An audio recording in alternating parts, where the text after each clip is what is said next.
faka ya weekendi. That is Kenya News Alert weekend. My name is Zulfa. Today is on the 29th of March 2025. Welcome so much. Who am I here with? Oh, good morning, guys. Good morning, Zulfa. Morning. I think I'm good, and I think our people are good too. We have been good. We had a good night, and now we can see a good shining morning. Welcome, guys, to our show. I'm Tilda, and kae tu ndani. Okay. Okay. So, unasema kuwa na siku njema. Okay, so we do welcome you to our show so much. We do welcome you, and we do hope that you do enjoy. So pale kwenye screen yako kuna namba, hiyo namba tafadhali, you could use it to text on WhatsApp, you could use it to call on WhatsApp, you could use it to call even directly or text directly. It's according to you. Or also bado unaweza tumia live chat. You could comment and say where you're watching from and what is your take on our topic today. Sindio? Nataka tuende kwenye Taifa Leo. Kwenye Taifa Leo kuna uraibu wa michezo ya kamari unavyozamisha vijana. Kalonzo Junior afufua mpango wa matibabu ulioanzishwa, na Deborah Mlongo atoka kwa wagonjwa hadi kupanda miti. Okay, let us start with uraibu ya michezo. Katika mitaa ya mabanda jijini Nairobi, uraibu wa kamari ni janga linalopanuka likichochewa na simu na maduka ya kutoa huduma hizo. Vijana wengi wamevutwa na ndoto ya kupata pesa kwa haraka, wakitumai kuwa kamari itawatoa katika umaskini. Kwa baadhi yao ni ndoto, kwa wengine ni jinamizi ambalo tayari limeharibu maisha yao. Ajira, mahusiano na hata uhusiano wa kifamilia zinaporomoka. Kile kinachoanza kama matumaini kimegeuka kuwa mzunguko wa kukata tamaa. Katika mitaa ya Kangemi na Kawangware yenye watu wengi jijini, kuna zaidi ya maduka 60 ya kamari. Pembeni mwa maduka haya, wakopeshaji wa riba wameweka vibanda vyao hili kutoa mikopo haraka kwa watu wanaotaka kuwekeza katika kamari. Wengine wa wateja ni vijana wanaume walio na umri kati ya miaka 20 na 30, lakini wahudumu wa maduka haya mara nyingi ni wanawake. Kwa vijana hawa, kamari inaonekana kama tiketi ya maisha bora. Ndoto ni rahisi kushinda beti kubwa, kupiga teke maishani magumu na kuishi kwa uhuru wa kifedha. Tilda, what do you say about that? Kwa vijana kucheza hiyo michezo and the entire betting thing. Kuna hii flying kwa inasikia into aviator, sijui nini, like there's this gambling thing. Sawa? What would you say about gambling? Sijui mnaita aje kikweli? You know, there are a lot of games online. Yani ziko tu game mingi that you can play, you can win and or earn. Kuna zile ni either you win or you lose. So many people are running for those that you can win and you get yani ile unapata pesa haraka. Like the thing I went last week but one. It's the same thing inakuwa inaongelelewa hapa. Something yani ilikuwa ni kitu ya kupata pesa haraka, but unaweka pesa ndiposa uanze kupata pesa. And you get money every minute. Anytime you want that money, you can receive it.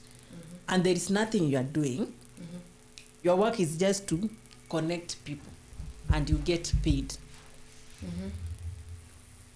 I sat there, listened to what they said, or what they were teaching us there.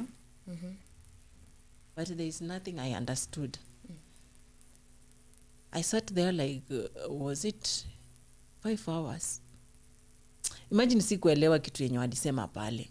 But it was just this business, you unaeka pesa, ndio una earn pesa, unafanya hivi.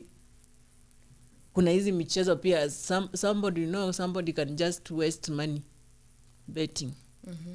Unaweza chukua 5,000. Akai tu chini. A bet nazo akuliwe zote.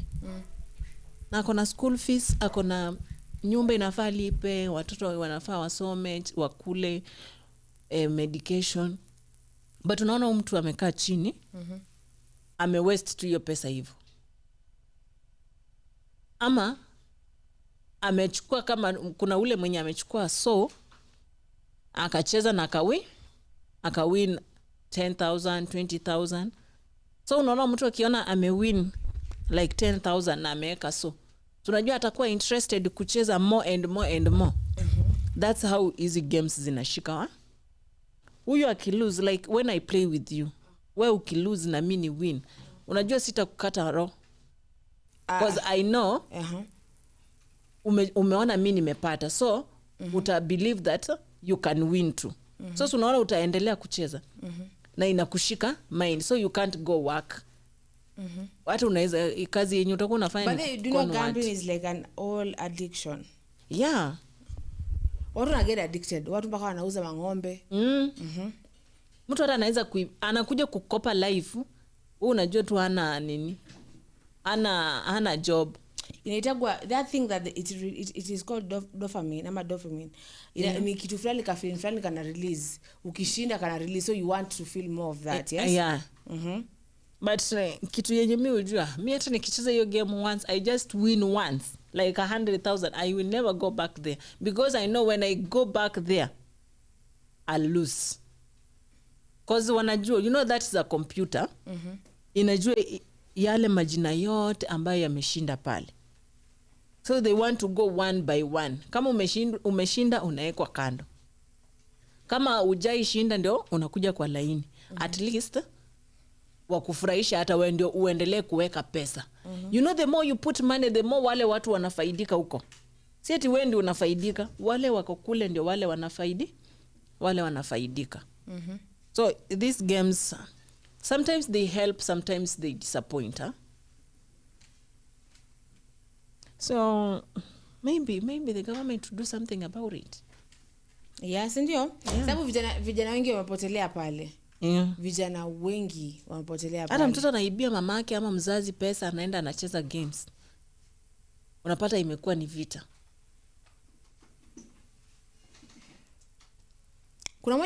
Kuna moja sijui nilisikia tukidownload, una spin alafu unashinda, unaweza shinda. Nothing, I tried. Sijui 500. I tried. But the first time. Alafu sasa ukishashinda 500 you will feel, let me continue on kuweka pesa hapa, and then you never win again. Ushatumia even more than the money. I remember I tried with Mark. So kumbe si wewe una win. Ni wewe unakuliwa pesa kwa M-Pesa yako. Si ndio? Kama uko na do, my friend, zinaenda hivyo. Unakuliwa ka 20, ka 50. You can play that game until you find that you've wasted 1,000 bob within just 5 minutes. Because you just spin. Sumeka ID, sumeka pin. Sasa inachukuliwa tu pole pole. Ukicheza inachukuliwa. Juu anakuambia if you want to withdraw, put your ID. If you want, put now your pin and then the money to enter your M-Pesa. Akili mtu wangu. So si washapata pin, washapata ID. The more you spin, the more money, your money goes. The better thing usikuwe na pesa kwa M-Pesa. Na ukiwin, ukitumiwe hiyo do, withdraw or transfer it. Because ukiwin na uwache hapo, zinachukuliwa tena. That's how that game goes. Well, that is not good, yes? But they know what they're doing. Aje sasa, because ushawapea your details voluntarily, wanakubia tu vizuri. Ndio maana unaona Safaricom most of the times they always send us messages. Tunaambiwa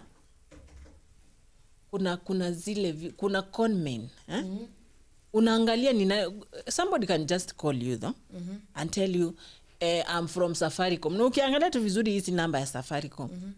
Anakuambia sijui mwingine akwambia ametuma pesa wrong number, and if you see your phone even has no money. But they want you to send them. Ama anakuuliza your details. So kama hujachanuliwa, you will give out your details. Like I remember my aunt did that. And when she did that, alipeana school fees ya mtoto. Na mtoto inafaa ajoin university. That is more than 100,000 zenye ametumia mtu. Ajui. And that man just came like the lecturer. And mimi ni ule lecturer, sijui ni watu wanasikizanga conversation ya watu wakiongea kwa simu, I don't know. Let me just be sure of ni kama simu namba zetu ama simu zetu and our own conversation zinakuwa hacked. So, yeah. Sasa wacha mgeni ajiintroduce alafu atupe point yake. Is this thing on? Why do I always like saying that? Why do I always like saying that? Hello Zulfa. Hello Tilda. Hello. When was the last time I saw Tilda? Hey, It's long. It's very long, yeah. Zulfa sema kukumiss. Anyway, mmekuaje? Tumekuwa poa labda wewe. Mimi nimekuwa mbaya, hii mvua baridi. After liniacha kuti na nipeleka vibaya. It is very early in the morning. Let me tell you, it is very and I'm not very happy. early in the morning. I'm not happy with my dear. I'm not happy. Where? It is early and it is cold. Do you know Kitengela is raining? Yeah, it is raining. Athi River is raining. Machakos is raining. Kenya. It is a nice weather. And you can imagine. For two. Yeah, weather for two. And it is just me, my 6x6 and my duvet. Wala. You are not serious. Man. Yeah, aki wala nitakuja hizo mbuzi nilipeleka kwenu. Wacha, let me tell you. Nitakujia. Ni kubaya. Tila ako better. Yeah, Tilda ako Tila is sorted. sorted. How do you know? I'm quiet, that's why you see you can just Ujasema ukwako ni kubaya just pia. listening to you, you finish your conversation and then I throw stones. Oh my God. Yes. Okay, Tilda, kwako kukoje? Kwangu hata kuna you can't even see the way I've dressed. See, you're dressing carelessly. You know that means uko na joto. Let me tell you Right now, staki baridi. Yenye nilitoka nayo kwa blanket, I don't want it to disappear. That's why I'm Okay. Let me tell you, shit has hit the fan. Because once upon a time is when I used to hear about that. It is a weather for two. No, right now is when I understand why. Yes. But unajua imechange inasemekana weather for two, maternity for one. Thank you. Oh my God. Now that is how it ends. Okay, so welcome. So tell us about the gambling thing and how it is affecting the youths. Okay, firstly, thank you for having me. Dear people, I missed you really so much. I hope you are all good, you are okay, and I hope you are better than me in most cases. I hope nyinyi hamkuachwa kama mimi. So about gambling, si kweli. About gambling, gambling is did you know that gambling is addictive, by the way? Yeah. There's that kitu na release kwa akili kwa sijui dopamine dopamine. So gambling is addictive, and that's why they tell you play responsibly. Can I tell you a not so funny story? Nikiwa high school, I gambled. It was my first with school fees. My first time kugamble ilikuwa when was it? Nikiwa form 2. Nimepewa school fees 13,000. Mimi nikaeka 1,000 ikakuja 2K. Sema kufurahia. Yeah? Haya nikakuja nikaeka 2K. You are being given school fees ujibebe mwenyewe? Yeah. Nikaeka 2K. Ikakuja around 5 hivi. Mimi nika combine hiyo yote. Nikaeka.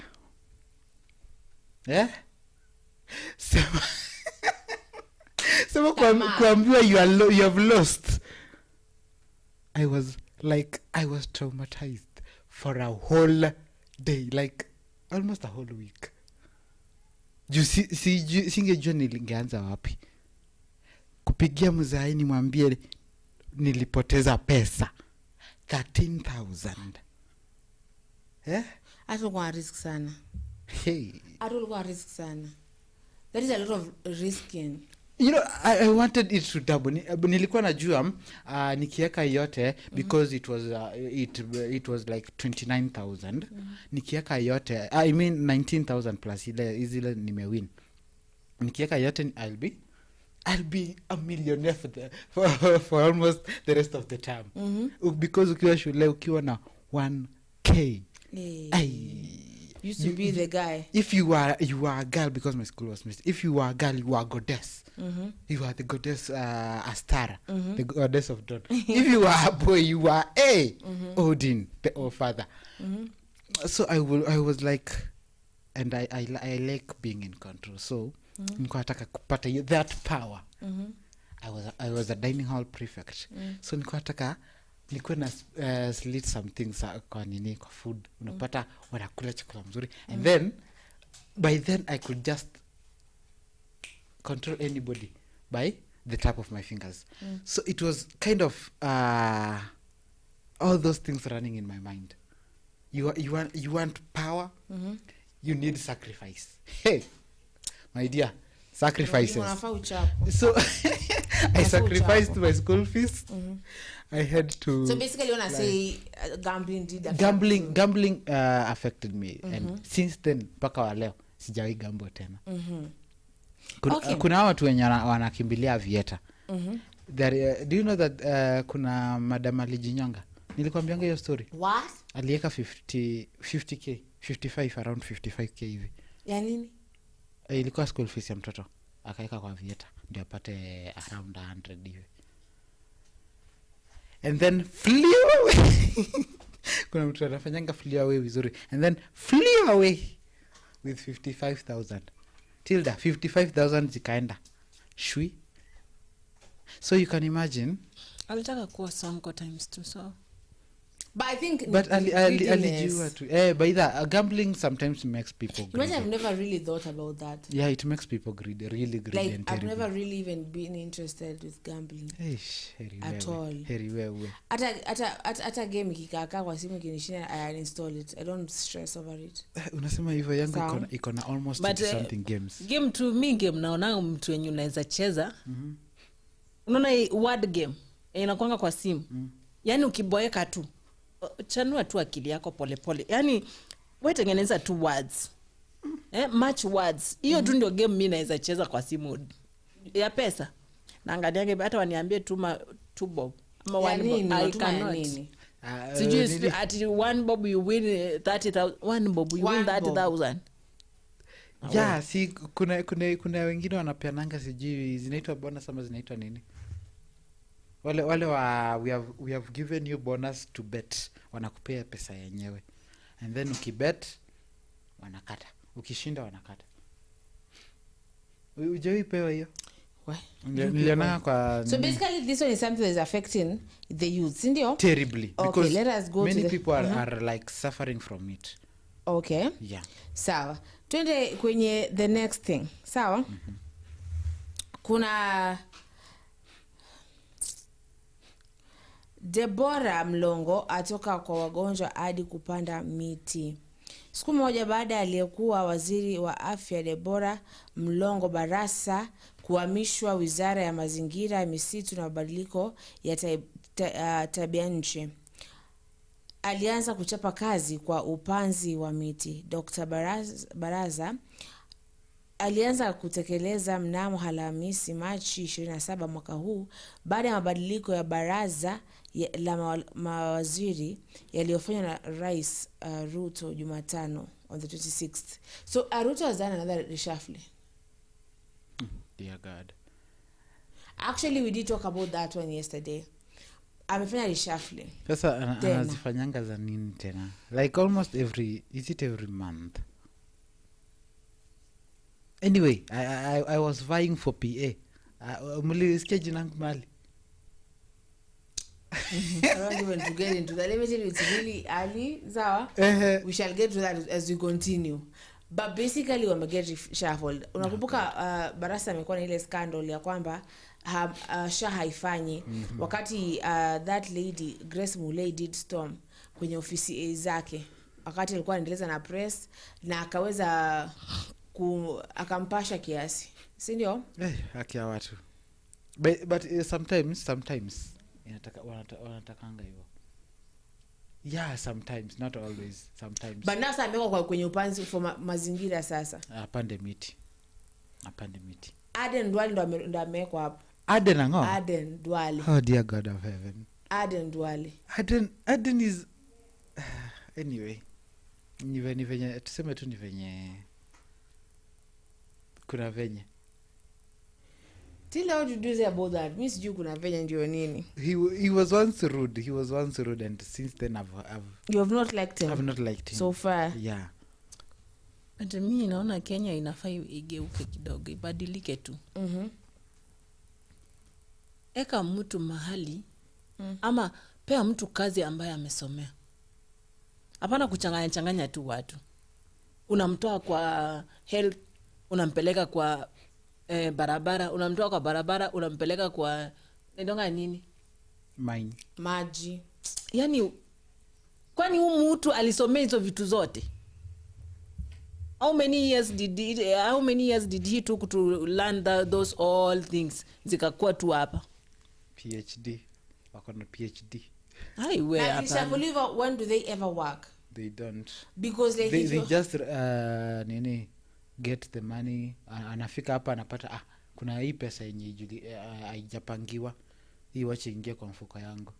Ndio maana unasikia this is not working, this is not doing this because that money is not accounted for, and mwenye ameingia instead ya kutaka kujua akipata it is not accounted for, hata kujua bora yeye amepata ikiwa hivyo.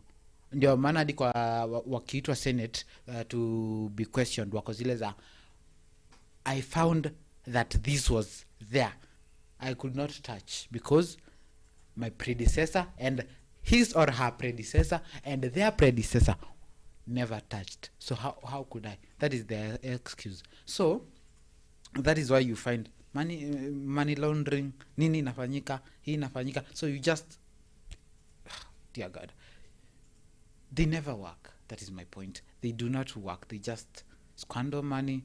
Wanapata salary, wanaongeza kama ule wa 2 billion wanaongeza mabilioni. Anyway, that is Kenyan politics. What can I say? Yes, umesema ndivyo, you will not work. Yeah, utaingia tu hapo ukile utaiba do. Yeah. Because unajua after kidogo utaenda pale pengine. It's like there's this game that we used to play when tulikuwa wadogo. Kuna sema mtu mmoja pale, mtu mwingine pale, mtu mwingine pale, mtu mwingine pale, and then you move with that. Mnatoka mnafika pale mkanyaga hiyo mawe. I don't know how it used to be called. Then mnasijui is it ball? Mnakimbia mnafika hapo. I don't get but that thing. So basically huyu CS alikuwa ni wa health akapelekwa kwa miti. Yeah. Si ndio? Haya wa miti akapelekwa place nyingine. Haya mwingine akaekwa hapo kwa is like it's not even really. Si ndio? Okay, sasa tuseme unaona wa miti. Wa maji. Mining nayo inataka kusomea. I think how wawili na tourism. How sidhani wako na any effect because si ni miti tu ku make sure miti imepandwa. Haya maji ni ku make sure wenye wanaiba maji kila mita it is paid for. Haya hiyo ingine ni tourism, kukaribisha watu kuona wanyamapori and all that. I think hao watatu ndio hawahitaji vitu mingi, hawahitaji kusomea because that is just, let's say free education. Free job. If it's free job hata mimi naende. Yeah, hiyo tu unaweza pewa because you take nizungushwange tu hapo kwa government. Yeah, hizo unaona hizo kidogo ni Zulfa. Sasa hiyo nafaa ukue back behind me obviously. Nikiiba nakwambia we Dubai. Uski Tilda. I used to kitambo I used to tell Mr. Samoi nataka kukua permanent secretary.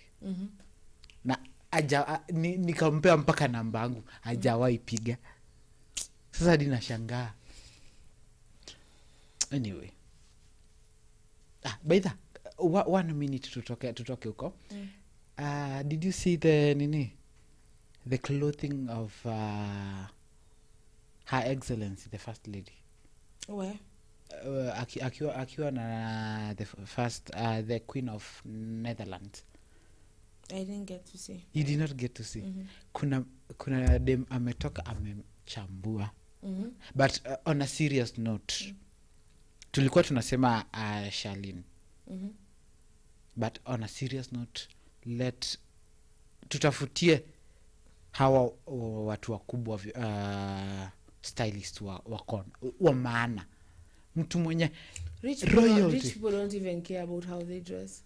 They should. Royalty ikikuvisit, do not just dress anyhowly. Either dress Felix Vadera. Either dress in a mixture of 2 or 3 colors. Usivai maua. What is like uliona venye hiyo queen alikuwa amevaa? She was wearing red from head to toe. Because she is a queen. This we have our Kenyan queen. That one is first lady, not a queen. Okay, did you see the First Lady of America venye alienda kuvisit that is UK? America, this is Kenya. Lakini si at least dress. Kenya is just dress. Kenya. Okay, you can't change Kenya. People. Okay, order in the house. Okay. So today's topic is about Kalonzo. Kalonzo ameweza kidogo complain.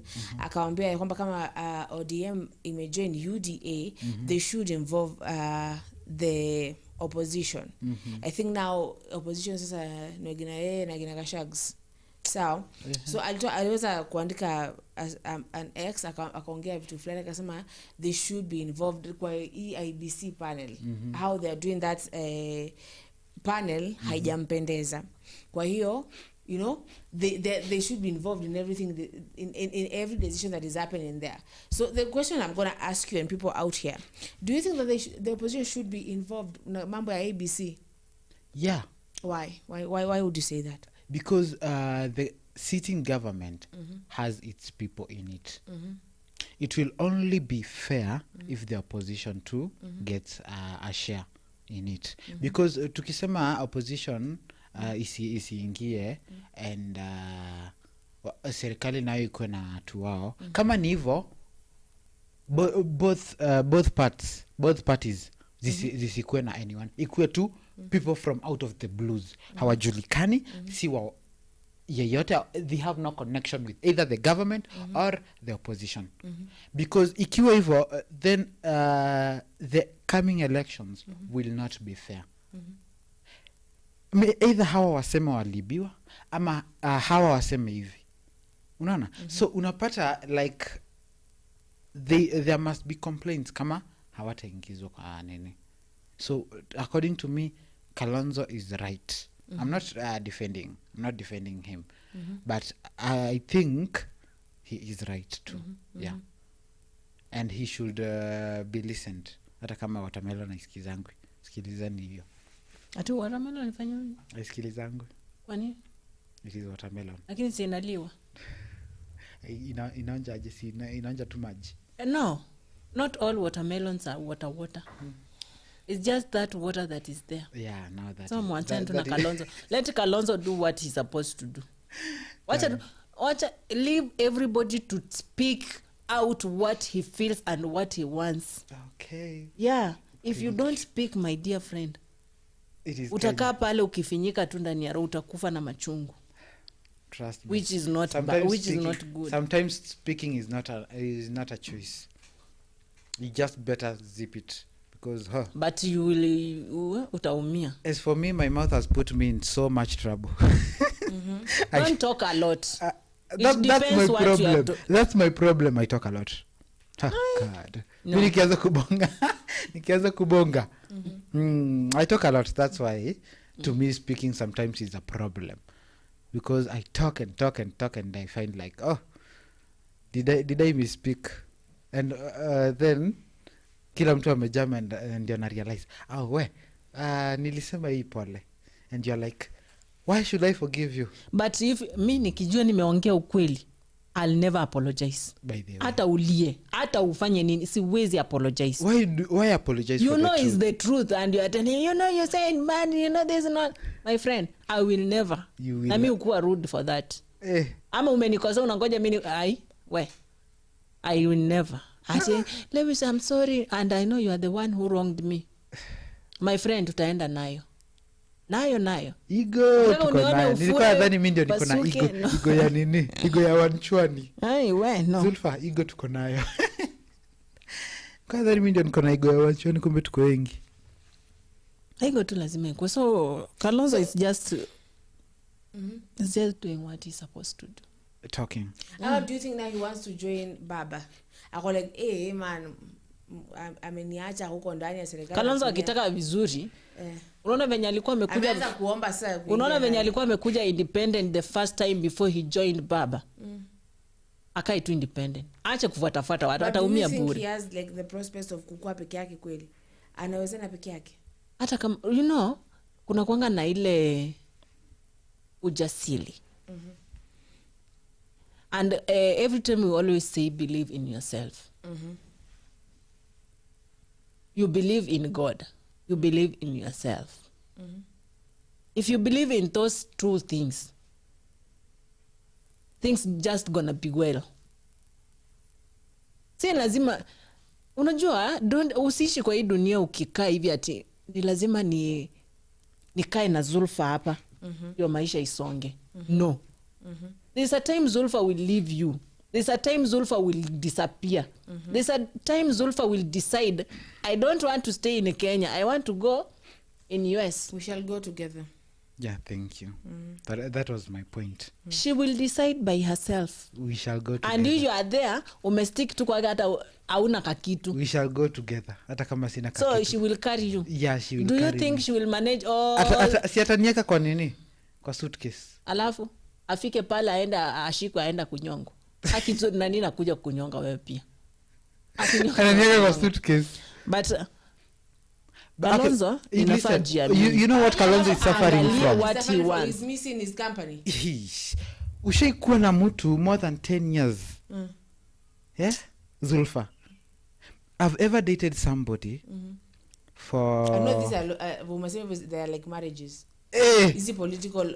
Yeah. I've ever dated somebody. My longest relationship was 4 years. That was when... Ikuwa kitu serious. But huyo mtu alikuwa serious, mimi sikuwa serious. Poor soul. So for those 4 years we never met. Alikuwa anapiga kila siku before shule and after shule, like a form attachment. Ukapata when I said this is not working, mtoto wenyewe ali break down. Aka break down. Mimi nikashangaa kwani ulikuwa serious sana. Akaniambia unajua sijawahi date mtu mwingine for this long. And in fact 4 years kwa simu. Yeah. Nini wazimu? Mimi hata siwezi keep that. Siwezi keep your relationship. We have never met. Nyinyi mnaongelea mapenzi na sitaki kuzungumza. So my point is there is that our wameishi more than 10 years. You are dating with somebody in the phone 4 years. 4 years. Uko tu hapo hivi. When is today? Smiling with the hair. Aki meaning anapiga usiku before lale, mnapiga story, mnacheka na kuna kitu mnasema. And then anakuambia, you know what, I love the way you smile. And then you're like, never seen you. May that God locate me. And then I love your voice. Kuna venye unasemanga, kuna venye and then the last time kijua tunadate kwa simu Zulfa. Aki venye nakutoka hata ujui. Ndio maana niambia mimi sikuwa serious, yeye alikuwa serious. So mimi naweza sema mimi and Raila we are on the same part, because Raila was never serious with this. Raila always was serious na watu wake. Yeah, Raila ni wale wa Raila ni mtu anafikiria huko, si hapa. Anafikiria sasa nikikaa na wewe na mimi nataka pesa kwa Ruto. wewe utanipea hiyo pesa. So let me move. But sasa ni pesa gani Raila anaweza taka tena? I think Raila tu anataka power. I'm gonna say sawa, like you know someone wakati nilikuwa bunge kuna mtu ambaye alikuja akasema ya kwamba Zulfa high talk love. You know they started talking about dating, and I don't know anything about dating. Like that scene for me it is Dasema ni ground gani? Ni ground ambayo sielewi, ni ground ambayo sijui. So when you start talking about dating, mimi mnani confused. So I have like to really give you the flow ni maze story ya kudate. Sababu mimi hiyo story sijajua hiyo story. Sawa? So you guys I am glad that you guys you Zulfa is such... just Zulfa. No, continue. It is no. Nini. What do you mean you say Zulfa is just Zulfa? It is Ramadan bana. Tukiongea hizo atakumbuka vitu zingine na hakuna kitu ndakumbuka kutoka wapi. Aya tukukumbushe. Okay. Let's continue my not remind me anything. Then kubali yaishe. Yeshaisha. Wewe mimi mambo ya mapenzi. So now tulikuwa tushasonga mbele. I'm trying to say now please do not please. Sawa, noted. Noted. Because you make me feel what have I missed? Sawa. You're talking about people calling you for 20 hours. Sawa. You can imagine. I don't even have a phone right now. You're being called for 20 hours. 20 hours. You see. So right I just want to talk about Kalonzo. I am sure with Kalonzo. Sawa. I am sure with Kalonzo and nani. Sasa nilikuwa nasema nini? Manikanganya akili nyinyi. Wewe ndio umesoma text hapo ndio ukajikanganya. Nilishanijamisha kitambo. You saw how I was quiet. Even Gypsy observed I'm quiet because mnaongelea mapenzi jamani. Gypsy bado uko Gypsy hello. Hey. What was I saying now? Oh, you are saying Kalonzo has attachment issues. Kalonzo has attachment issues? Yeah. Like akona ile bondage ataki kuachilia. Come rain. Inaitwa come? Inasema come rain, come sunshine. Come hell or high waters. So, come hell or high waters. Kalonzo is not letting go. Yes, me? His name is Lewis. Oh, yeah. Tell Gypsy your name. Gypsy. I'm Lewis. Lewis Philip. Those are my two names. I don't have a surname. Can imagine. Unajipea jina. Bingo. Anyway, so Kalonzo has attachment issues, and it is very very hard to deal with somebody with attachment issues. Kuna ex mwingine unaweza kana yeye wezi muachilia. So Kalonzo is not ready to just let go. Why do you keep doing that? I'm trying to explain to people like Gypsy waelewe what I'm saying. So basically now Kalonzo amesema ya kwamba happened he wants to be involved for the position to be involved in the government because mambo kadhaa pale. In fact, see government, but mostly kwenye history ya I.E.B.C because you know hata yeye mwenyewe will be vying for presidency. Yeah. So he needs to know who have been after election on one side maybe he like opposition na the government should sit together or choose the person. And I think at some point like ana make point. Sawa? Because you know for the longest time like the opposition has never won. Mpaka huu wakati ambapo Mr. Raila ameweza kujoin government. Si ndio? Like officially. Haijawahi win. So like maybe Kalonzo is like mtaka kunifanyisha Raila sasa? No. Lazima nikuwe hapo na mkichagua hata mimi niweke wangu. You know when lawyers are choosing witnesses, a jury. So both the prosecutors and the defendants, they choose the juries. Yeah. The jurors. It is the juries too. Is it that? Yeah. I'm gonna really remember. So I told you I was reading the Constitution. So yeah. I have the Constitution. Okay. So I think there's unajua kwenye this thing is gonna affect you. You're gonna at some point have to use this thing. So they need to be there. They need to be there. Usipokuwa hii kitu ita get translated differently because nilikuwa sema juzi nimekumbuka point yangu. Juzi nilivyokuwa place flani someone said utakakaa kidogo na utasikia Kalonzo anataka kumfuata babake yani baba anataka kumfuata baba, atakakaa kidogo utasikia anataka kumfuata baba, anataka kujoin government. It is politics. Now, is this a story like babe uliniacha I'm thinking if like an ex of mine right now like say that you are not speaking about the ex. we're already in that stuff. So let us birth it. Tumesha yaugea. Tumeshavulia. Yes, Oh, please. God.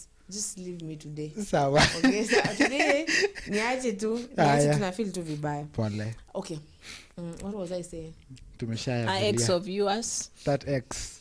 I'm thinking of an ex of mine now. We used to talk kitambo and say, we're gonna buy a land somewhere, we're gonna do something, and then we're gonna do like we're gonna, let's say, start tujenga hoteli.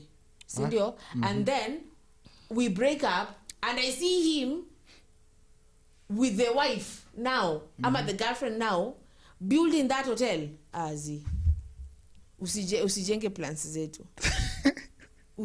Go make your own plans. So right now, I think when Kalonzo sees that for 15 years, Yeah, 15 years, 15 years. Like 15 years, Kalonzo was there supporting Raila in every decision, in everything. He was supporting Raila. Like kila ka move angem back up, kila ni angem back up, and then now this person you become strange. Oh my God, you become strangers. Dearest, it is life. No, nothing is meant. Somebody once told me nothing is meant to last forever. Nothing, even nothing itself does not last forever. Kuna venye nothing itself has its own nothingness. Nothing. What do you mean when you say nothing? Nothing has its own. Oh God, have mercy. Nothing has its own. Kuna venye. I didn't understand that. Sorry. It's I.E.B.C. So kuna venye life itself, nothing stays forever. And in that nothingness, a void is left when something is lost. So even that is why I'm saying, even when nothing is gone, that is nothing. It does not stay, because there is that void. You do not know what to call it. You just call it a void because it is left in where that special person or where that thing was whatever it is. To those who love pets, that pet died and it left a void, a hole in your heart. With the people with lovers, that but lover it is true. left. I had a cat back when, and every time, even right now, I cannot even keep a cat because there's this cat. I didn't used to like cats. And then one day when I was walking outside, I found a cat. It was like how's it called? Kitten. It was a kitten, and I carried that kitten, and then it became like my own child. I called that kitten Archie. It used to be called Archie. Like I used to walk everywhere with it. Everywhere. Like when I say Archie, even some people used to say that, you know how people think. Yeah.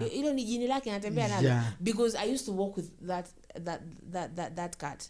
And then I had to move to Coast, and then I couldn't go with it. Kwa nini? Because I couldn't go with it. Oh yeah. And that kills me. Even right now, I cannot. So on that point, And like, the way really hard to love really cats. let go. I will love them from the screen. Since when has a watermelon turned honeydew? It has never. It can never. It can never. It can never. So, my dear sister, Tilda, watermelon will always remain watermelon. Kuna mwenye amesema itabaki kuwa watermelon. Itakuwa tu watermelon, but kuna zile watermelon ni water huwezi kula. Lakini kuna ile watermelon hata ukipewa mwenyewe unaenjoy kukula. As long as it is watermelon, it is watermelon.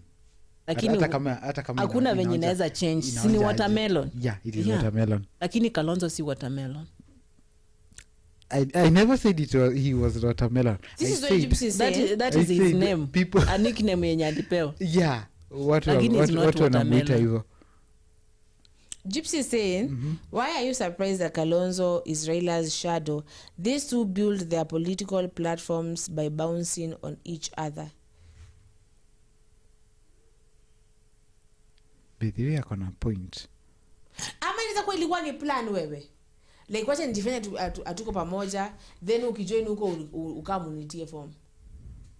Politics it is politics. Yeah, like politics for me, I usually say politics is just it's just sometimes I struggle to understand politics. I struggle to understand how they think. I struggle to understand the entire thing. That's why but that's I was suggest joto ni hiyo. Maana si lazima mkuu wawili vaa sweta vizuri. Si ndio? Vaa sweta vizuri utakuwa tu sawa. Sasa joto ndio hilo. Aya, what was I saying? Like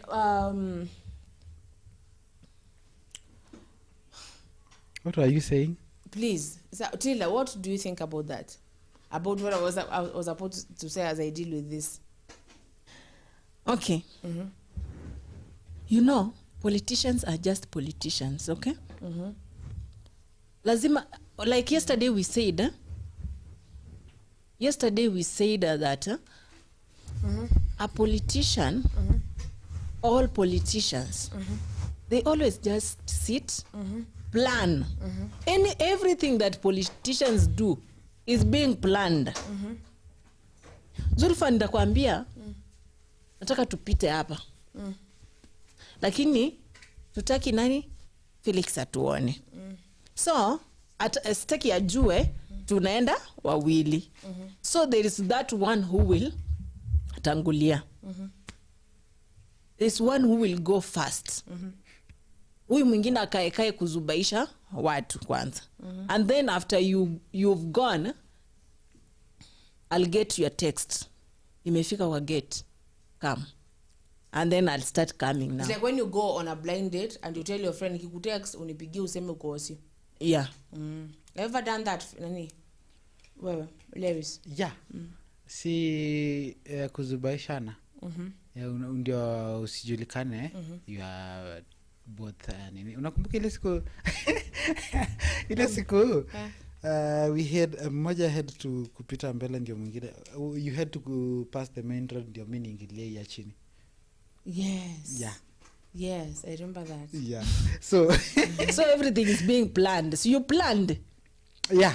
Yeah. We decided so Kalonzo na Raila wanapanga tu maneno yao pole pole. Wewe sasa unajua hivi sasa umeingia buda umeingia huko. Sasa kaform kangu kako aje?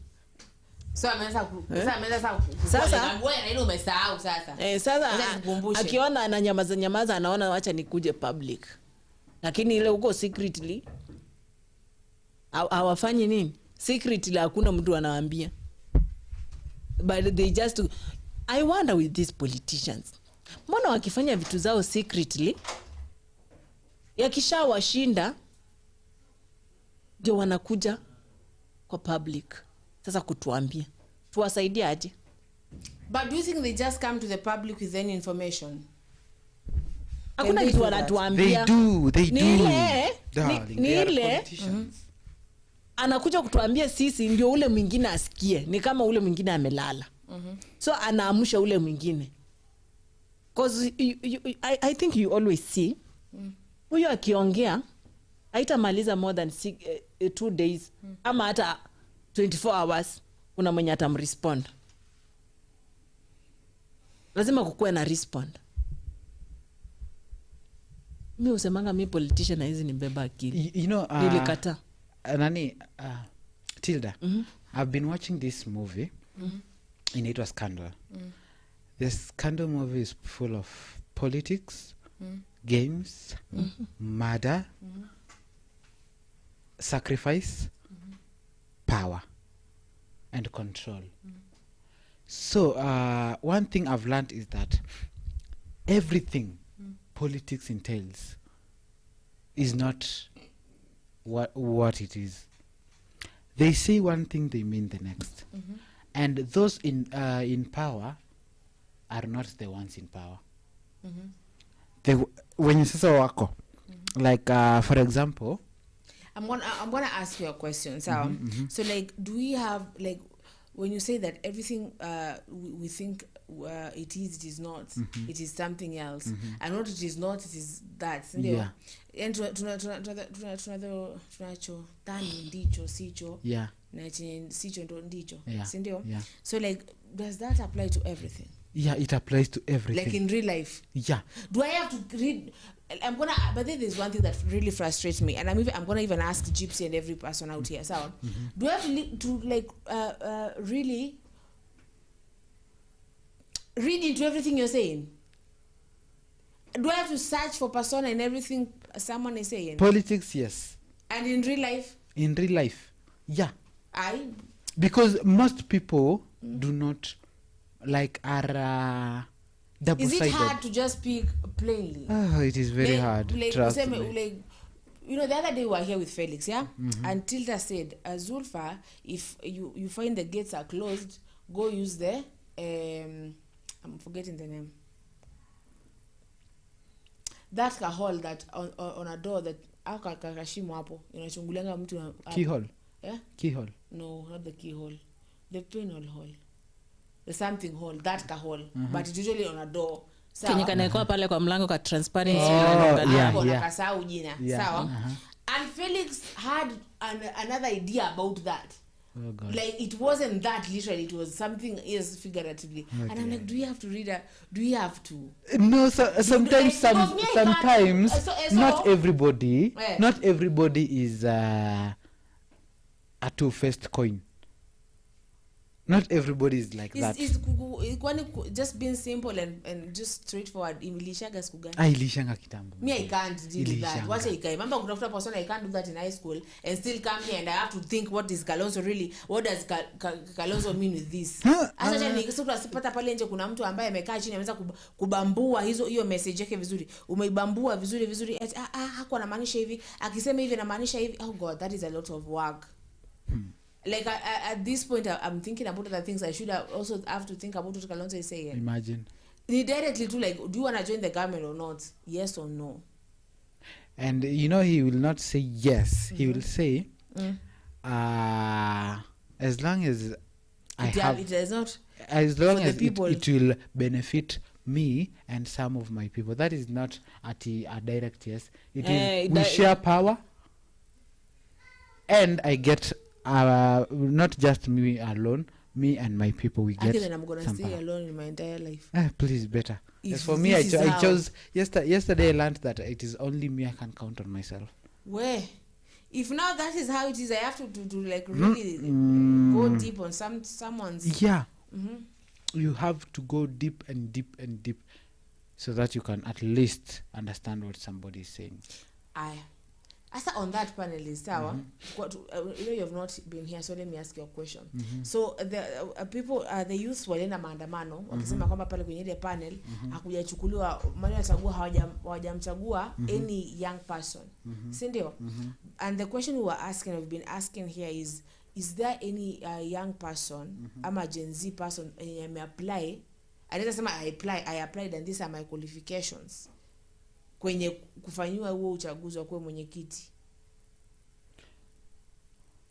Sijasikia. Do you think that there even kuna age, is there like an age inafaa kuwa hiyo kitu? I think from pigeon, 21. Yes, pigeon old. It's called the pigeon old. Yeah. Okay, I think from 21. I was calling it the Pinocchio. Pinocchio. From 21 and above. You can become the chairman of I.E.B.C 21 years. I think. Presidency in 35. You know, when I used to be back in primary, I used to hear 35 years.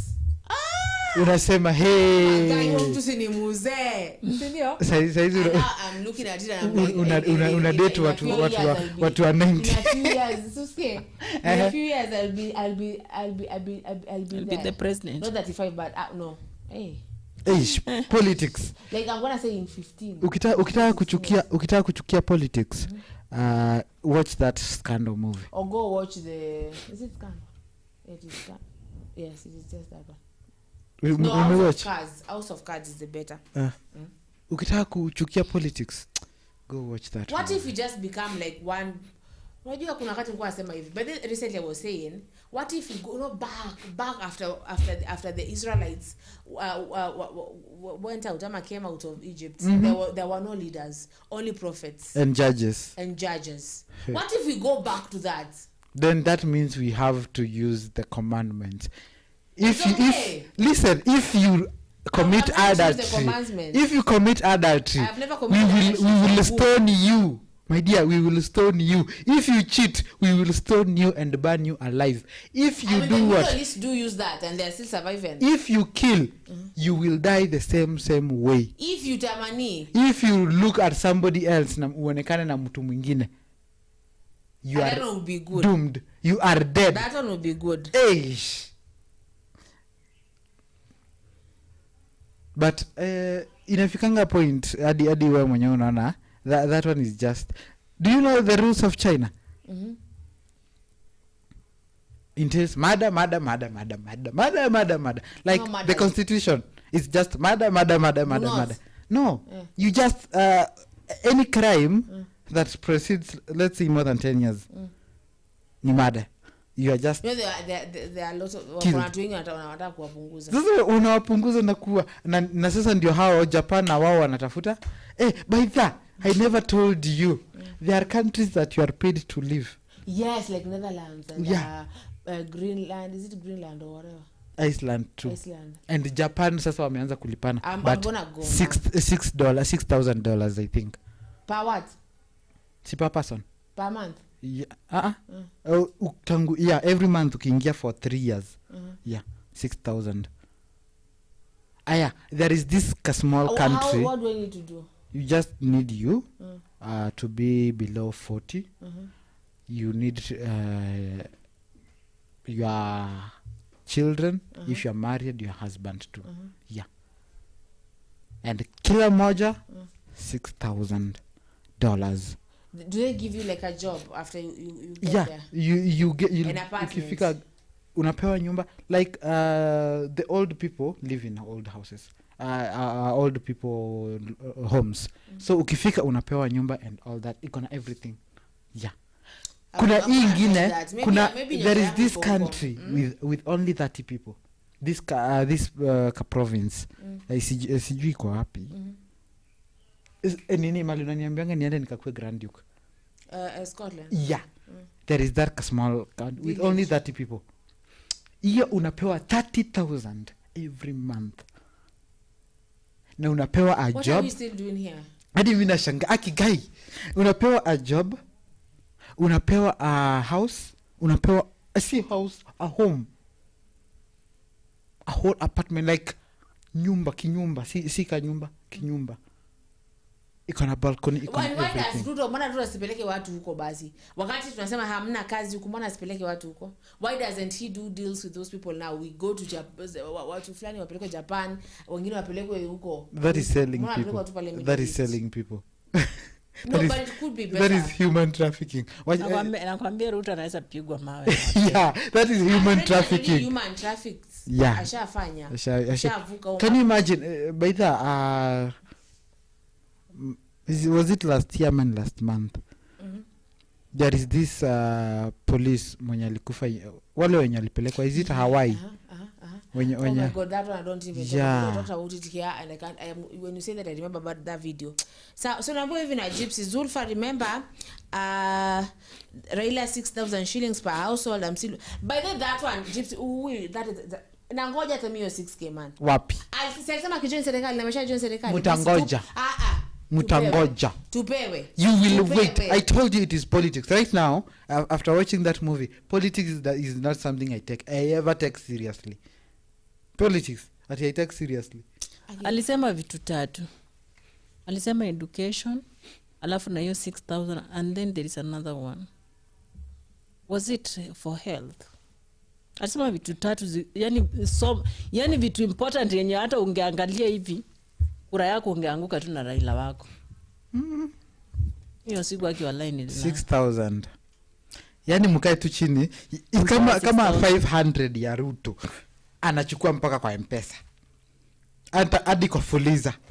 Saizi anachukua mpaka kwa Fuliza. Anachukua? Yeah. Mnangoja 6,000 mupewe bure, mfanyie nini? Amuyuko job. Wengine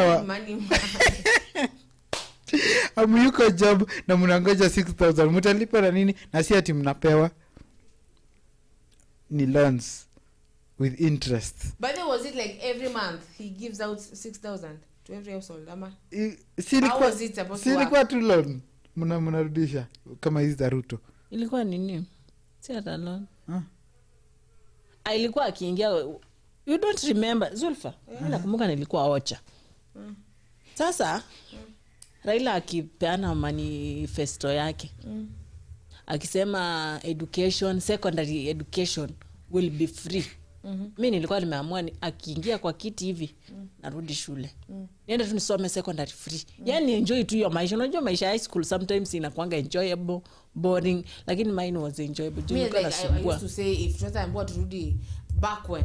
Sawa, but sisi sitaka kurudi. Okay, no.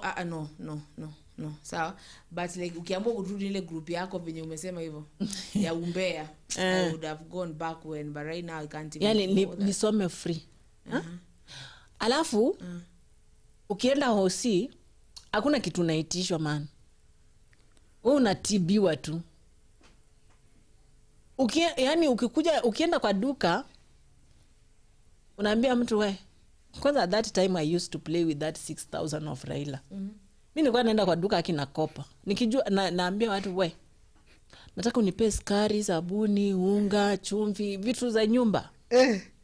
Alafu Raila Raila akiketi tu kwa kiti pap na kulipa deni yako. Raila mwenyewe yako aliketi kwa kiti. Basi anainusia. Sasa ananusa. Do you think that he could tell the president wacha nikalie for a moment? Anaweza hata. Acha tu nikalie hata 1 second basi. Ati 1 second. Is it the same Raila mwenye namjua ama ni mwingine? Raila is just after Spotlight. He is a politician. Amezaliwa kwa Spotlight. I can't lose hope. Let me tell you. Raila amezaliwa Spotlight. I lose hope every time you say that these people are after Spotlight and after their own stomachs. I lose hope. My heart dies a little bit every time. And then I look at it and I'm like, then what are we doing? Then like what are we doing? Unajua you look at it like ni nini sasa basi. MC Tricky alisema aje. I like things without solution actually. MC Tricky alisema aje. Yes. Raila is just there kusumbua.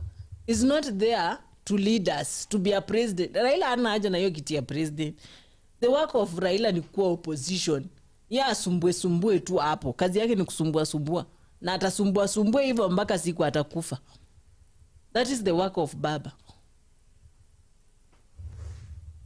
Asumbue tu. Yani yeye tu si ati anataka kiti. Yeah. Ni Spotlight. The fact that Spotlight anapigwa na kamera anasikia tu kacha. Kacha. And then na magari nyeusi. Akifanya you know you people will do this. Mtu anauliza aninua mkono. Yes. Wendo kaishi kule odo. Ako na kampuni ya gas. Sijui ako na ni shule inampea homage, and then ako na pesa za kuretire as prime minister. Ako na sijui what God knows what and hotels, big restaurants, zote zinamletea pesa. These go back to money. These things go back to money. These things go back to, and that's why sometimes I get frustrated with money. So because you go and then at the end of the day it's dough. Money is why very can't delicious. You have enough of it? You can't have enough. I think I don't want that kind of money was cast. Tulikuwa tunaimba God made man made no, money. That kind of money Made man. That's one more.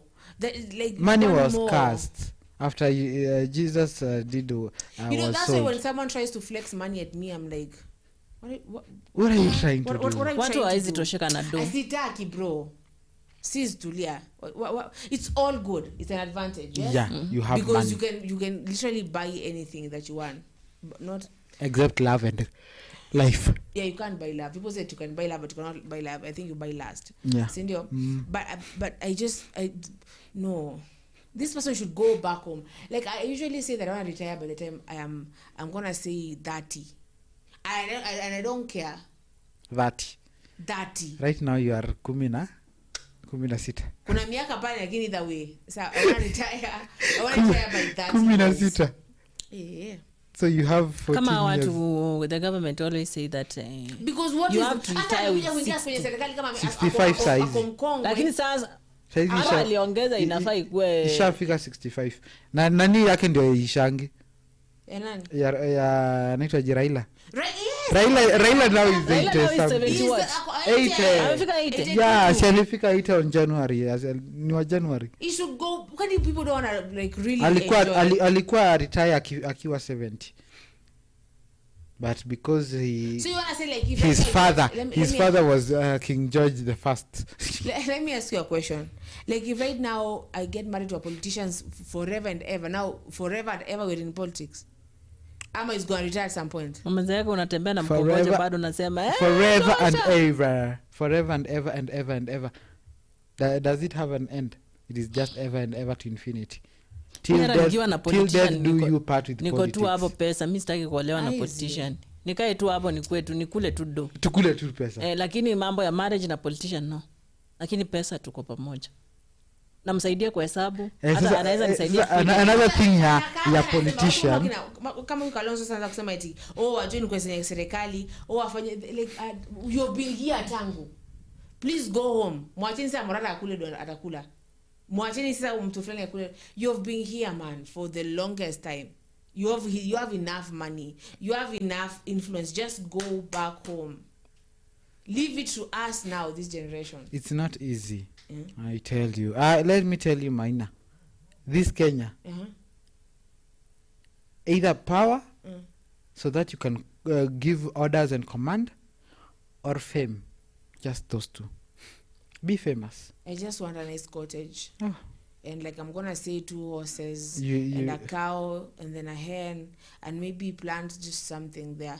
I want that cabin to be near just the ocean. I don't want all that. All that is complicated.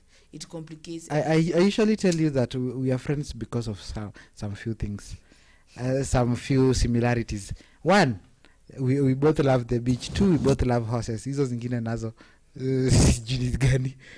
So yeah, but you have a beautiful dreams, but not all dreams come true. It will come. It must come true. But you know, if it will come true, then it means that you will be a little bit famous and a little bit powerful. Because saizi wachana na hizi farasi za hapa nini hapa ni wapi hapa nikamkunja wapi, achana hizo za hapo farasi sinaona kama kina Martha Karua hizo sasa those are worth money. Like a horse is more expensive than a motorbike. Yes. And that is why I say when I want like that is what I want. Yeah. Yeah, for like my same around 200k for a horse. No, it is more expensive than that. Yeah. Imefika mita. I know that because someone actually did try to bring that to my mother. Yeah. It's really expensive. Do you know wewe kwanza as you know, since I'm back here and we are no longer together, saizi wacha nimfanyie vetting. Bring me nilipeleka simba 2, simba 2, nikapeleka ngamia, nikapeleka vitu kadhaa. 2 hearts of mosquitoes. Unasikia so I need 1 so that you can marry my ex-wife. I need horses like around 5 and a jet. It should be black because I will always be mourning the loss of that I gave her away. So failure to which you are not getting her.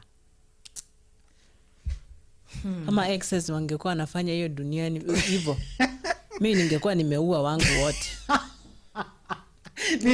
Do you know that we shared that connection? Lazima huyu mwingine ape alete mahari kwa ex wake. Mimi wangu ningekuwa nimewaametiza wote na hizo zote na. Do you know that we shared that connection na vitu zenye nilipeleka hadi hizo.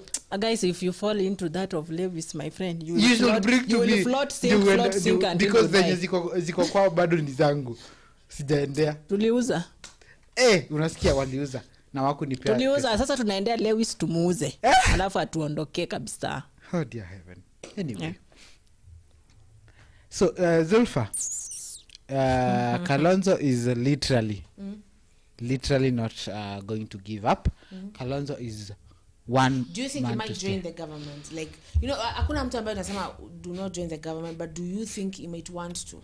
Yes, he wants to. What about Gachagua? Hapana, Gachagua huyo tu Gachagua ni- bado. anapiga tu porojo. Si niwaambia Gachagua atatulia. Hajatulia, juzi amekuwa Kajiado. Justin Give Muturi him wakati time. ametolewa kwa ofisi Give him time. ndio amekuja. Give him time. And nilisikia ati alikuwa anasema what was that? Kuna kitu alikuwa anasema kwa X ati sijui there is something that I read on X juzi. Ati sijui Ruto is paying I don't know who for what. Nitaangalia nikuambie. There is kuna porojo yenye Gachagua alikuwa anapiga. Sitaita porojo because he was in government and I don't know.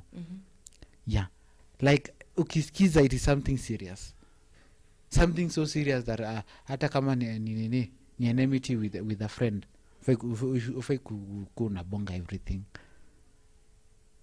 Bonga tu kitu yenye itamharibia jina lakini usiingilie personality. There is something he said. Nikikumbuka nitakwambia. Kuna nani? Gypsy anasema you want a horse. Zulfa, what about the rabbits? Aki, I never wanted the rabbits. Felix is the one who wanted rabbits. So, and I never agreed on the rabbits. Actually, I never agreed on the rabbits. Rabbits, surely. Rabbits. Surely. And Mimi as the husband, we are. She never signed the divorce papers I sent her, so I'm still legally married. So as the husband, I need horses, 5 and a jet. Usiniangalie vibaya. Do not look me badly. That is how it is. What it is. I know that Yeah, that I know. Ita Ngoja Saila atazimiwa kamera uone venye atakushambulia. Unaona venye ametulia. So what would you say about hii story ya Kalonzo na Mr. Raila? Na yana imeka Kalonzo kwa opposition kabisa. Kuna mtu ambaye ameweka kwa opposition kabisa ama amejiamulia mwenyewe. Ama alipewa hicho kitangwaje? Huo mkule na nani? Na Raila. Kalonzo is just wave. Kalonzo is like God forgive me for saying this. Kalonzo and my grandfather are the same.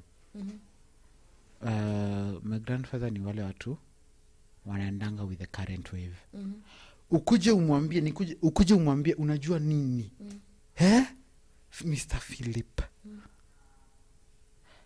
Unaona Tilda? Hey, mayo. Ataingililia. Kwanza hadi venye namuonanga. And then Tilda akuje. Unaona nini, Mr. Philip? Unaona Zulfa? Kwanza venye so inasemekana yenye imejaa ndio anaenda nayo. So same is Kalonzo. Kalonzo yenye inajaa ndio. Alikuwa na Raila. Alikuwa na Karua. Saizi yako na nani? Gachagua. Yeah. So yenye inajaa. So my point, Kalonzo, try being yourself for once in your lifetime. Uko na MPs, uko na governor, uko na senators. For once, your party is big enough, your party is strong enough to make you president. Just rock it by yourself. Si lazima form coalitions zenye they will not benefit you. Not every coalition will be like, oh, we want you. No, others will just want to use you and dump you. They will dump you like Raila did. So to be honest, sometimes you just have to say the F word and F them all. And be yourself. Hakuna chao sijui nini. All that is sugar, honey, iced tea. Be yourself. Stand.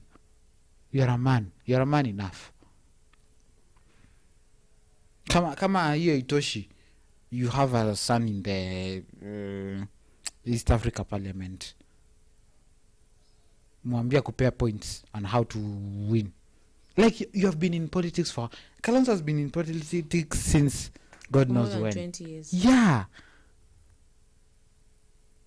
And now he has just become a one-time vice president. When vice presidents were changed, like God knows what. It's time you become a president. Wiper can make you president. Simple. You just have to make sacrifices. Bora to do not make my movie nightmares come true. Scandal has been giving me nightmares on politics. Just make the necessary sacrifices. Do not blow it, and voila, you'll be okay. I am apolitical, but maybe I can choose you. You never know. So just do something. Say something. At least something that will motivate us to vote for you. Not something that will scare us away from you. Those are two very important things. Know what to say and know when to say it. That's all from me. Tila, what did you say about the same? As we jaribu kurapa pale. About Kalonzo. Kalonzo tunamzoea tu. Hata akuja asimame. Kalonzo has one problem. Ya kupeana kura. Hata akisimama apigiwe kura. Hizo kura atachukua tu ape mtu mwenye ako mbele yake. Hata before they finish counting. Hata kama maybe angekuwa the winner. Lakini Kalonzo wana give up haraka. Even if he comes here and tell us that ana vie for presidency, na akona hiyo wiper yake ama ni whatever, ama akona mengine ama I don't know, any yenye atataka mwenyewe. Unajua anakuwa, I think akona uoga fulani. Kalonzo anakuwa na uoga fulani. Na nikienda kushindana huko ama haita make. Yani anajidoubt. He likes to stand behind someone. Yani can I go? Wait. You go. Let me wait. Yani mtu ni mtu kana hapana. Ngoja kwanza akae. Ama amekuja. Wakati sasa people like last time venye alikuwa amekuja, people had just said we want to vote for Kalonzo. Mali aligeukia mimi hata nilijua ni wapi. Ati sasa ako nyuma ya baba. Like Western. The whole Western. I think hiyo kura ingekuwa ya Kalonzo. Ni venye Lakini venye alikuja akageuka akasema ako nyuma ya baba. Yeah. Unaona venye watu wao I think that's why Ruto got a lot of kuras now. Juu sasa hakuna mtu kama Kalonzo amekataa, sasa anapea nani? Acha tu nipe Ruto basi. Mwingine acha tu nianguke na Raila, That is kind of that person who anajidoubt. Hana ile spirit ya kusimama tu, I want it now. I can do it. Wenye wewe ukiamka unasema God, today lazima nikunywe chai na chapo. Or today lunch I want to eat chicken. And you see and you will eat it. Na unajua unado. Lakini ukisema hivi unajua utaikula. Utaona toka M-Pesa from now, hata unashangaa we. Because you said you want it and you know Kalonzo want it but doesn't want it. Nile ningekula, lakini inarudisha watu nyuma. So Kalonzo, you have to just fight for yourself. Si lazima ukue behind somebody. Let people be behind you. Usizoee kila time tuko nyuma yangu. Wewe tu unafuata mtu nyuma. Kazi yako tu ni kuwa behind stop being behind a person. You have to find people to be behind you. And unasikia tunasema ngaje? I like those people who gossip behind my back, because there is where they supposed to be. si wanagossip, si huko ndio tu inafaa wakuwe. So yeye inafaa apende watu wakwe nyuma yake, wamuongelee nyuma yake, si eti wamuongelee wakiwa mbele yake. Ndiye anapita katikati yao. Yeye anataka akue afuate tu Raila. No, alisema atapita katikati yao. Hapo Na uoga. I don't know, but he said atapita katikati. There's that thing that we're trending kitambo. So anataka kupita katikati. Will he manage with his fear? You know, when you have fear, you can't succeed in anything. Hiyo fear itakushika vibaya sana. And that's the thing that I know. Mimi nikisikia niko na fear ya kitu, hata kama nilikuwa nataka kukuibia, na nimesikia hiyo fear, my friend, sitakuibia. Hata nitakuwa na kuangalia na cheka. Sema nataka kuchukua kale kakava kazulfa. Lakini sasa nikikuangalia tena naona ni kama nakuhurumia. Wacha tu nikuachie. That's Kalonzo now. Ningekuwa president la last time, lakini wacha tu niachie Raila. Akaingia akaanza kufuata Raila nyuma. So ako na fear. Hawezi pata hiyo kiti. But if it is he called believes, the fear of being. The fear of being. Yeah. Akikaa hapo, mimi sipendi. Inafaa ajiamini tu. Sipendi akikaa nyuma ya watu. Inafaa ajiamulie, I want now to go and take this thing. The baridi has come again. Okay. Shall we get back together? Haya. Nimekataliwa hivyo tena. Guys, Kalonzo, sijui tumuombee Mungu, lakini sasa utaombeaje mtu na ajiombei? Acha mtu ajiombee at least. Ya maombi yetu ya msukume at least ya kifika pale yanakutana, alafu yanapaa juu, yanafikia Mungu, anayakumbatia, anasema yes. At least Kalonzo will get something. But when he goes with the fear, you just want to be behind somebody. Don't just be there to follow your leader. Your leader can lead you to a hole, a deepest hole in this world. Inakuanga wapi? Is it in China? Yeah. The deepest that is hole. the wall. Hole. Hole. Sijui wapi. The end of the world. Not the end. So, Kalonzo. Hi. Mimi by imani yangu ilishanga kwa Kalonzo time aliuza kura. Hapo ndio imani yangu ilisha kwake. Like right now even I don't know who is who. These politicians will just see. I wish sometimes I always just say yes, warudi tu tuende wenye tunaenda. But politics is scary when it comes to fearing if you will win or lose. Hiyo natakanga ukuwe sure bet, because you will use money. Yeah. You will use a lot, and I mean a lot of money. Kalonzo amekaa kwa government for how long?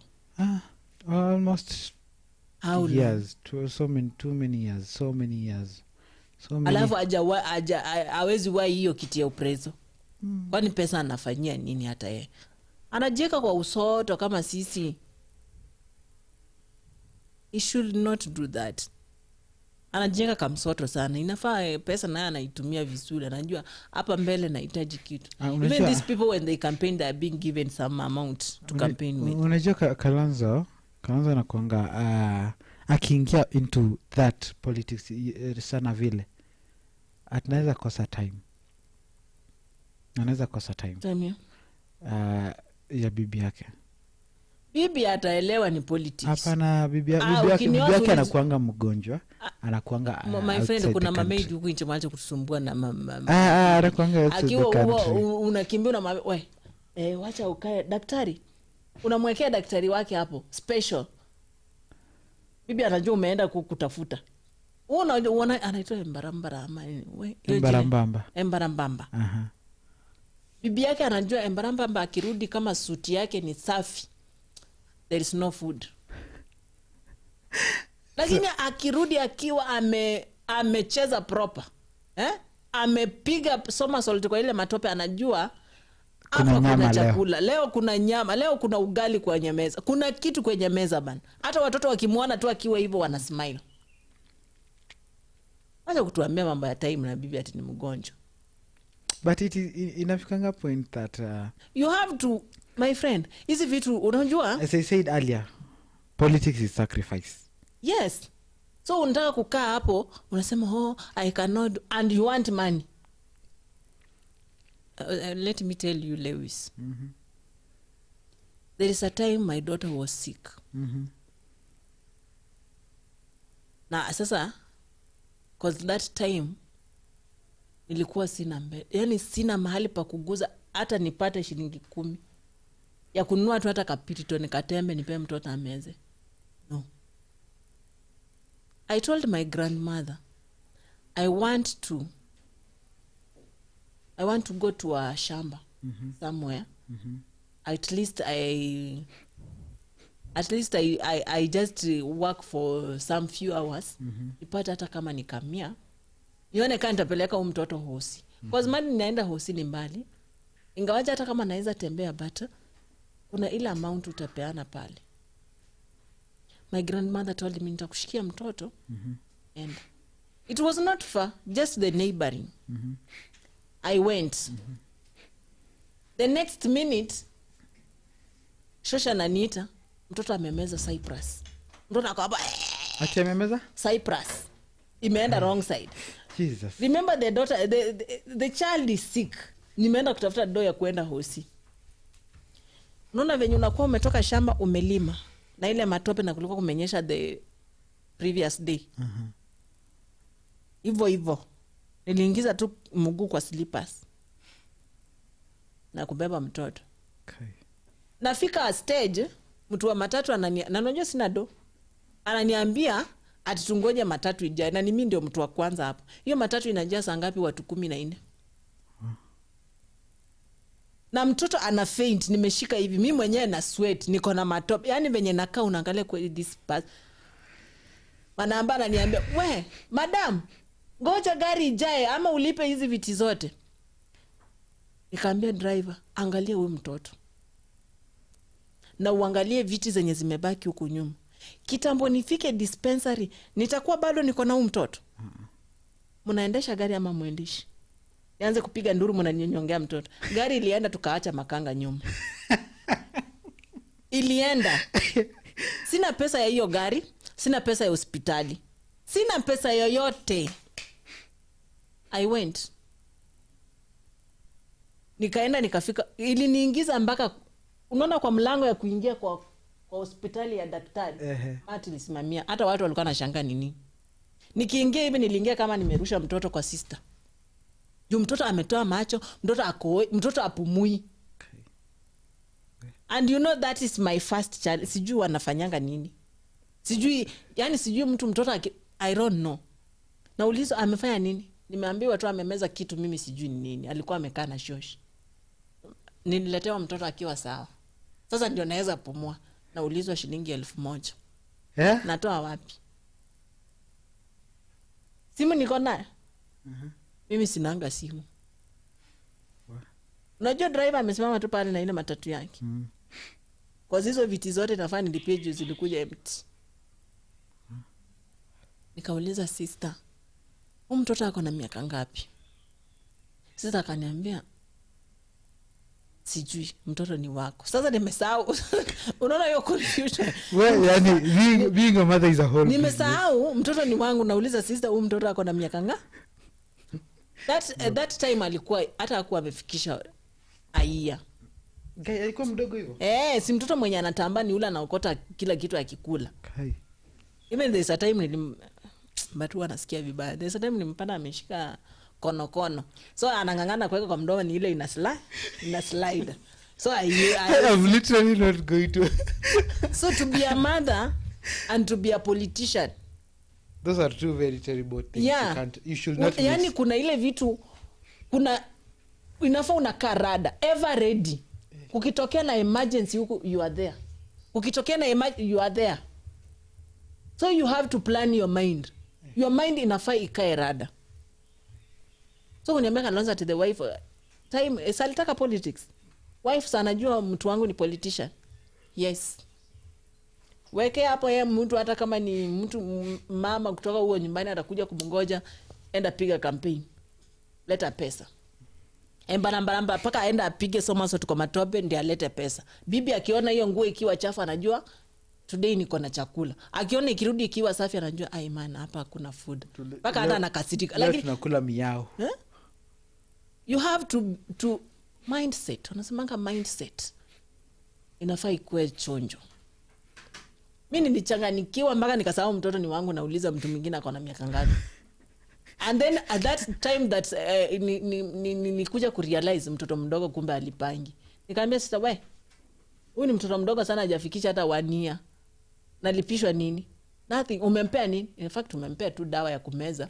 Ukamgongongo ukamwangalia kwa mdomo kama hiyo kitu bado. Alafu unaniitisha 1000. Nitoe wapi naona nimetoka kwa shamba. Hata pesa sijapewa. Hata nilikuwa nimelima tu line 2. Nimelipwa saa ngapi? Matatu naenda sasa, narudi kwa matatu, nauliza mtu wa matatu, sasa unanirudisha ama unanidai pesa umeniletea? Huyo derali ni venye alikuwa mature. That what I liked. Alikuwa mtu mature, mtu reasonable. Aliniambia mama, wewe ni kama mtoto wangu, acha tu nikurudishe hata usilipe kitu. Lakini that is God. Awe derali patanga ajali akakufa on the spot. Huyu alienda heaven because of you. Na hata tulikuwa tumemaliza ni ngapi? Na ni makanga alifanya wakapata. Huyo makanga mwenye alikuwa ananiambia anaona mtoto wangu ana faint, ananiambia ningoje watu. Alienda kuruka gari. Na gari kwa the speed. So derali anagonga trailer. So he just died like that. Good people do not nini. Na sijui kwa nini I felt bad. Good people don't live long. Siku yenye utaona mtu mzuri ni venye mimi nakuanga na bad side, hata kama nakuanga mzuri ni venye I have this wicked side. So politics, that's why I don't die. Politics inafaa tu mind yako ikuwe set. And politics is sacrifice. Yeah. Set uko hapo unasema sasa bibi yangu ni mgonjwa, watoto na unataka kupigania kiti fulani pale. Mimi hata nasahau kwanza hata nakuanga na familia. Niende nipige hiyo campaign, narudi saa 6 usiku naambia we mko poa? Mekula? Sawa. Asubuhi 4 nimeamka. Nimeenda kwanza campaign. Until I get it. Utasahau uko na watoto. Sasa baya ni watakusahau. Hawezi nisahau. Do you know one thing about campaign children? inachukuanga how long? Campaign? Season is it 3 months or 6 months towards that? Like 3 months towards the election. Kwani mtoto wangu atanisahau aje? Kwani ni miaka 6? Nilimwacha akiwa 0 years, sasa nimekuja akiwa na 6 years, anijui. In those 3 months your daughter can get pregnant, your son can start taking drugs, your other daughter can... Mama yao atakuwa anafanya nini? Atakuwa ama mimi nitakuwa sasa unatoka 6 unarudi 12. Let me tell you. Wacha kusema mtoto haizi ona ati baba yangu juu ndiye na kuanga strict ama mama yangu anakuanga strict. Sasa juu ameenda hivi, wacha mimi niende. Mwenye akona akili, mwenye anataka kusumbua akili ndiye ataenda in the wrong way. Yeah, ni mtoto bado. Ni mtoto ni? Mtoto. I'll still have that time to talk with them. Hata nikikuja lazima nitawaamusha. If they need my time. Wapige. Sini wapige. I have to talk to them because they are my kids. All our kids need our... Yani wanataka attention yetu. Wanataka tuwaongeleshe like parents. Mimi kitu nilikuja kulani kwa hii dunia. Mimi sijaikalishwa. Give me advice. Mimi bado sijaikalishwa na mama yangu hivi. Ati niambiwe unajua. There's just one time alinikalisha nikiwa is it 9 years. And I never knew that she's going to die because she told me just one time. My daughter, hii dunia usikimbilia marriage. Haina maana. Hii dunia tafuta pesa. Hii dunia jua ni kusaidia yule ambaye anakusaidia. But there are some things that went missing in my mind. Nafanyanga opposite.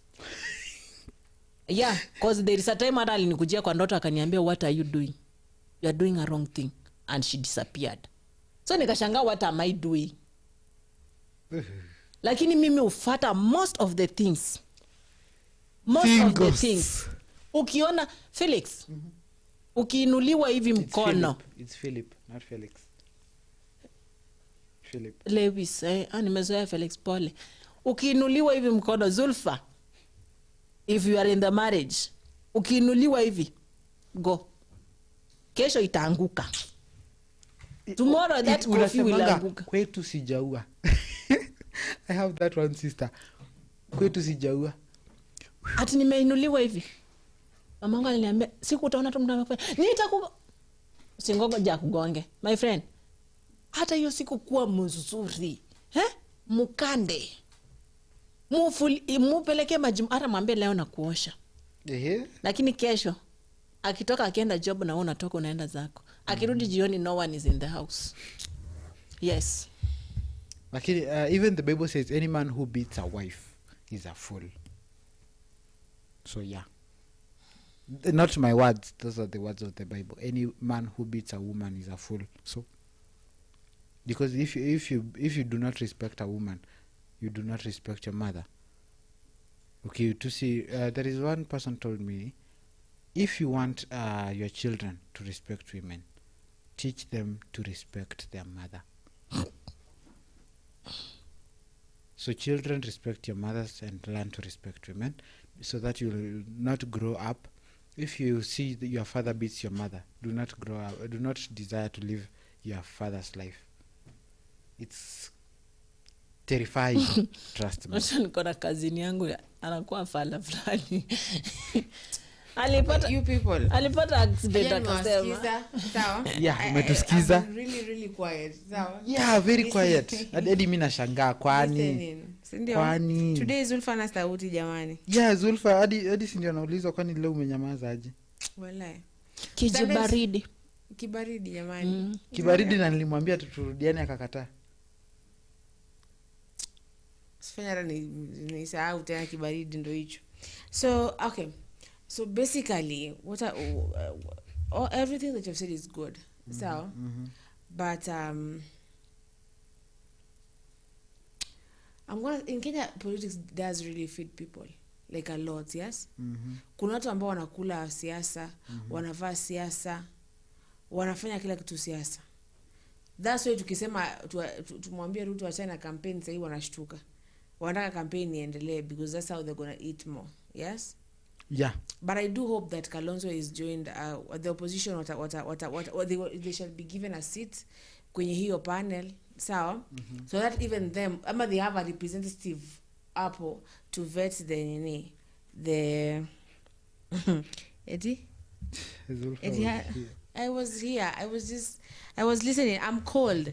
So like now I'm trying to just listen just listen. I want to listen today. I usually talk a lot. Like I talk and talk and talk. So today I wanted to listen. So wapewe representative pale from the opposition aweze ku represent those people because they are part of Kenya. Yes?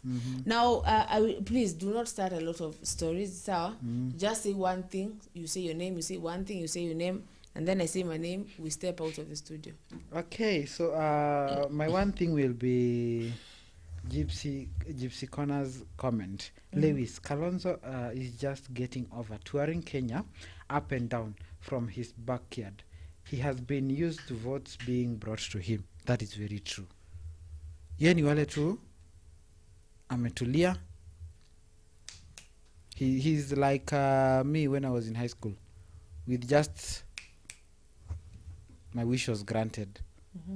So if he could wake up, if he could do something with his political power, then boom, he would have been president kitambo.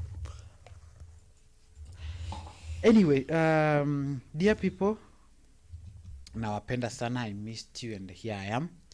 I hope you are good, all of you. And my names are Lewis Philip with double P-E, Philip. So Felipe. Yeah, Philip. So Felipe. Not Felipe, it's Philip. It's Felipe. Filipino. It's Philip. Felipe, Yeah. my love. Oh God, have mercy. They're giving me like a Mexican soap opera. Oh boy. Felipe. Anyway. Felipe.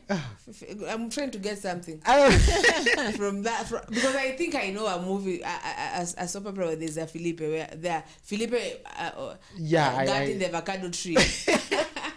I know that one too. Even in Simply Maria kuna Felipe. Felipe, senior? Yeah. But that one is Felipe. Felipe. Can you just stop?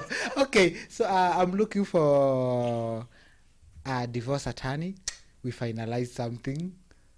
I need to get my limousines back. 3 limousines. I need to get them back. But do people really get how cold it is? Do you realize? Should we go back together? No. Then continue feeling the cold. Tilda say something. Leave Felipe. Do have a nice morning. Do have a good morning, people. Kina Hassan, Kina Gypsy, all of you who have joined us, even our silent viewers. Thank you. We appreciate you and we love you. Good morning. Tilda kama kawaida, Miss Makungu in other social media platforms. Tukutane baadaye. Tukutane tu baadaye. Wamesema nitasema, mimi nikianza kusema anajua nitasema mpaka kesho. Okay guys, goodbye. See you later. Zulfa kama kawaida. I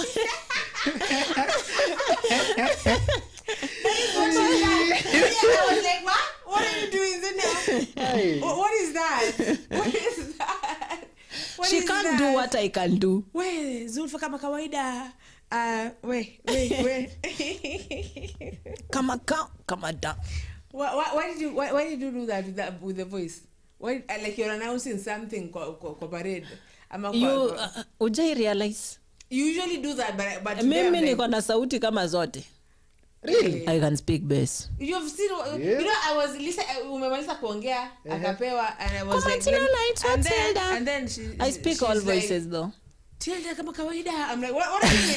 What are you doing? Bro, what's that? No, those people who sell Airtel lines hapa kwa street. Airtel, whatever. That is what. Line ya Airtel ni free. Safaricom 50 bob. 50. Simu za mkopa pia tuko nazo. Telcom ni free na Airtel. You see, even I know that. And then they're like, oh dear. Okay, Mizangu mostly is acting. Huh? Zangu mostly is acting. Yes, you do that. Yeah, like. Okay. Okay. So thank you so much to Gypsy. Gypsy missed you, Sawa, and it was good seeing Tilda. So thank you for the silent viewers. Thank you for the people for Hassan and Gypsy for live chatting. We do thank you so much. Zulfa, great Saturday, man. Great weekend. But we're gonna see you here, yeah, because we're gonna be here saa ngapi? Saa sita 12. We shall be here at 12. Yeah. Yes. So I've been your host Zulfa. Tupatane hapa saa sita. Nashukuru. Bye bye. Adios.